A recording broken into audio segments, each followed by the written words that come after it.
Sa pa ako, sir. Ano po? Ano nangyari sa atin? Na-aksidente ako dati. Na-aksidente ka? Saan ka na-aksidente? Sa motor. Ilang araw, ilang buwan na? Taon. Taon na. Pero walang fracture yan before. Pinahilot ko na rin ito kasi hindi nila kinaya. Parang hinihil lang nila pero hindi nila. Katulad ng ginagawa mo. Eh, iba-iba kami ng knowledge, sir. Pero syempre, baka may ina-avoid sila nun kasi nga, disgrasya ka sa motor. Baka mamaya, hindi rin pwede basta-basta natakin.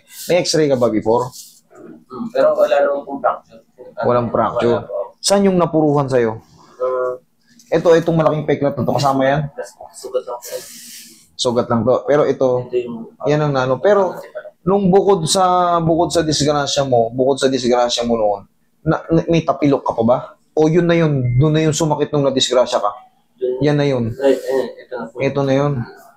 Ilang buwan ka nang anong taon? Last year, sir. Anong buwan? November. November, December, January, February, March, April, May, June. 8 buwan. O, kaya ko tinatanong yun kasi meron yung duration sa fracture. Meron tinatawag na 3 to 6 months healing process sa mga fracture. Pero kung lagpas ka na, okay, healed na yan. Ngayon, sige, higa ka. Pero kung bago-bago pa yan, mga i-consider ko pa yan na medyo baka may baka may nagkaroon ng mild crack. Kasi kung hindi naman yan pilay idol, kung hindi ka napuruan sa pagkakasemplang mo, 2 linggo lang yun. Kunyari, nalamog ka lang, natumba ka sa motor. Siyempre, sabihin natin, outbalance nga, tumba ka sa motor. Lalamog yung dito mo. Pag napahinga yung mga 2 linggo, 3 linggo, wala na. Pero, nasa 8 buwan ka na, kita mo, hindi pa rin nakaka-recover. Ibig sabihin, may nagbago dyan. Sa dami ng buto natin sa paa, itong buto natin sa paa. Ngayon, sumasakit yung dito mo. So, ibig sabihin, possible na gumalaw ito. Kasi, yan lang naman ang joint yan Ito, tsaka ito. Yan lang naman ang joint yan Umaabot ba yung kirot dito sa ganito? Hanggang sa yung ganito? Saan banda? Dito lang. Parang pag pag dinidinan mo, may pigil. Ito yun, talos joint yun. Pag ginanyan mo, parang may kumakalso. Parang may nakakalang. Ibig sabihin, umusog ito. Kasi ang may control ng ganyan, ganito, gano'n, ganyan. Ang tawag doon, talus joint, talus bone. Ito. Pag umusog yan, siyempre, sa lakas ng impact ng motor, okay? Sige, higa ka. Ang mahalaga, lumampas ka na sa pwede ko nang anuhin to. Kasi pagka pasok ka pa sa, kunyari, 2 months, 3 months ka pa lang, ay hindi. Hanapan kita ng x-ray. I-consider ko itong kasi ito lang naman ang pinagkapilay mo Hindi ka naman kamo natapilok. May pumipigil dito, idol. Hello.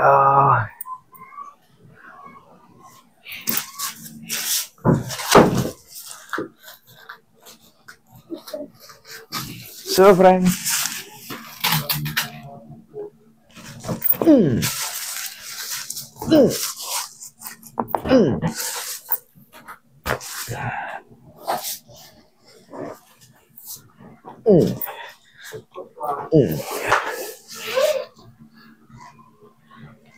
Yun. Yari ka. Sofra.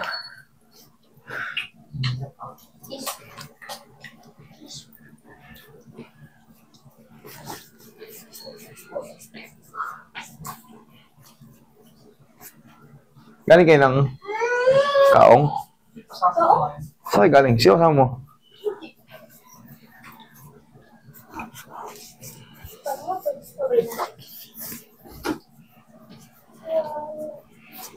Bye-bye.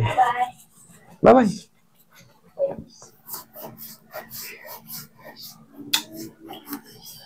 Hehehe.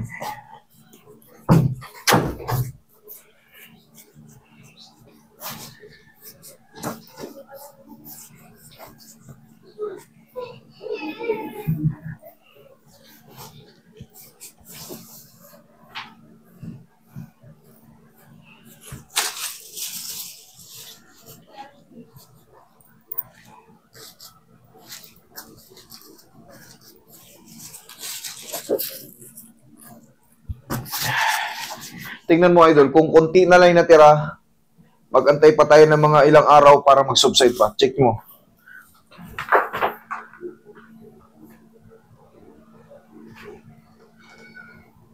Parang mas nadidiin mo na.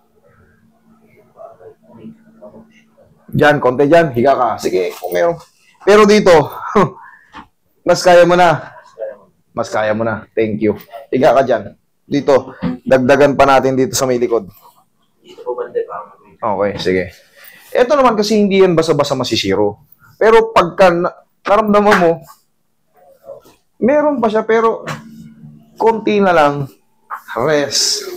Healing process lang tawag doon. Pero pag nag-maintain or nadagdagan yung pain, ibig sabihin, mali ako. Dito may amano pa rito. Ito idol, wag mong i-assume muna na 0-0. Palagi meron tayong healing process pa eh. 8 buwan na pilay, baka may yung traumang naiwan, normal lang yun. Pero kailangan nga, tandaan nyo, palaging humina siya papahina, hindi siya papasakit.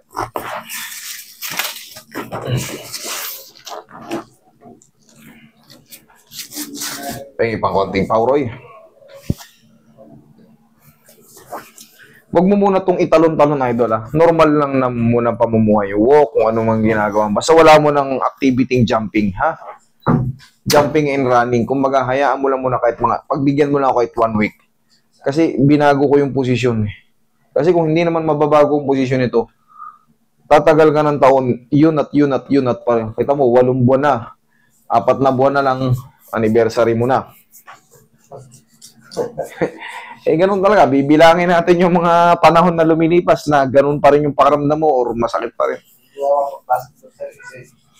Makakapag-basketball ka nito, maniwala ka sa akin. Bigyan mo lang ako ng 1 hanggang 2 linggo. Hayaan mo lang muna mag-establish yung posisyon na to. Pawalain natin yung may natirang konting kirot-kirot. Dire-diretso na yan. Mayroon kasi pag mga disgrasya, uusog yung joint natin eh. Oo, walang fracture, pero yung impact, yung bigat mo, yung bigat ng motor, tapos maiipit tong paa mo, ay sigurado, mapipilipit. Uusog yung mga joint natin. Pero mas maganda na to, hindi nabasag yung buto mo. Pag nabasag yung buto mo, wala, hindi ko maayos to.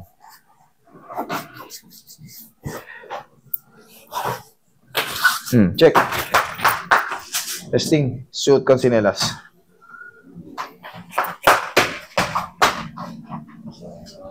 Mas na ano mo na. Thank you, Lord. Okay? Idol, pahinga na lang yan. Nadidiin mo na eh. Sige, thank you.